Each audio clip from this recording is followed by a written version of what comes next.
Hello everyone. I've worked on slightly more than usual this time, but I'm going to try to make it all into one coherent video, so we'll see how this goes.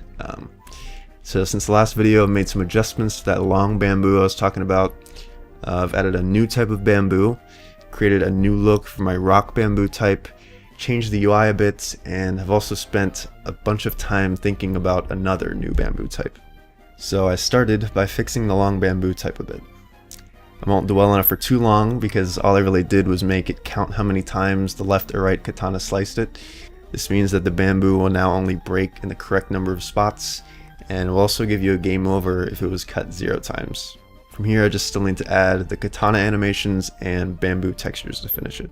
The next thing I did was make a new wood bamboo type. The other wood types only come at the player in a horizontal or vertical orientation, and this new type only comes in diagonal. The player chops it by first hitting it with the diagonal key and then pressing the horizontal and vertical key at the same time. So like, for example, the diagonal key on the right side is K, so you'd press K, and then you would hold J and L at the same time to slice it. One thing I learned while making the 3D model for this was that in Blender you're only supposed to have one armature per object and multiple bones under that one armature, because I was trying to have 2 armatures for each half of the wood, but I couldn't get both of them to be in one single animation clip, so don't do that. By mirroring the scripts and animator for the horizontal and vertical wood, the diagonal wood was actually pretty easy to get functioning. I think I might have overdone the rotation a bit as far as the splitting animation goes, but not going to worry about that until I go back later to make everything look nice. The next thing I did was spend way too much time trying to figure out how to make a new texture for the rock bamboo type. Started by stealing some textures from the internet to get a feel for what I wanted to look like, and I eventually found something that had the right shape, but I just needed to sort of make it look simpler to fit with my art style. And before I get into this, I should mention that this is when I found out that my texture quality looked a lot better for all the bamboo if I changed the filter type from bilinear to point and got rid of MIP mapping, which is, you control that in the texture import settings. And I still need to adjust how my textures look from far away, but I figured I'd mention it since it did make a huge difference in the texture quality.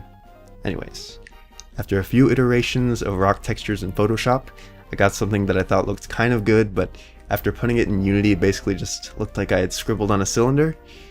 And part of the problem was that for the rock, I was using the default bamboo model I have, which is actually split into 2 different cylinders because I have that chopping animation that cuts in half. But this meant that the same texture was being mirrored from the left side of the rock to the right side, which does not look good. Rather than making a new cylinder in Blender, which in hindsight would have been the better idea, I tried to make separate textures for the left and right cylinder that properly tiled in the center. I thought I had made something that worked, but it turns out I just got lucky and one random crack in the rock happened to line up in the middle. And it worked from the front view, but even then I still thought it looked kind of bad, so that's when I started messing around with the idea of the rock being a rectangular prism instead of a cylinder. And once I made that, I had the idea to change it from a rock texture into just a darker shade of the regular bamboo texture to make it sort of a harder obstacle for the player. But I tried that out, and after testing it a bit, it seemed to just be more annoying than fun, so scrapped that. And plus the rock texture provided more visual variety, which I think makes the game more aesthetically pleasing. The next thing I did was a major overhaul to the UI. Some of it was purely aesthetic, things like changing the button color and the font. And I actually had a pretty hard time finding a good font and thought the one I have right now might be a little bit too indie and cute looking, but I think I'm just going to accept that, I'm making a cutesy sort of game and that it does sort of work in this setting.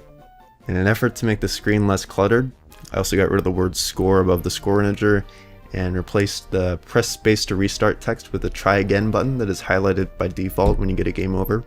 I made some text that either tracks the player's high score, or if they haven't beaten the level yet, tells them what score they need to beat it.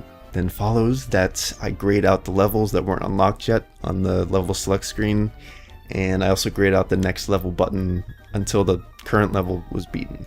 One thing I learned while setting up keyboard navigation for the UI was that you can't have the same keys mapped to different functions in the Unity input manager, because one will just overwrite the other apparently. I also learned that selecting the button from the event system in a script isn't as reliable as selecting them through the button object itself, because I had a try again button that for some reason would only be highlighted on the first game over screen you got if I tried using the event system method, but switching over to the button object fixed that. The final thing I worked on was just thinking about a new bamboo type. So I know I wanted to test the player's memory, where one bamboo will come in a certain orientation, and then 2 sequences later the player will have to remember which orientation that original bamboo was in, and then, you know, hit whatever that thing is accordingly. The only problem is I can't find a way to do this in a way that visually makes sense.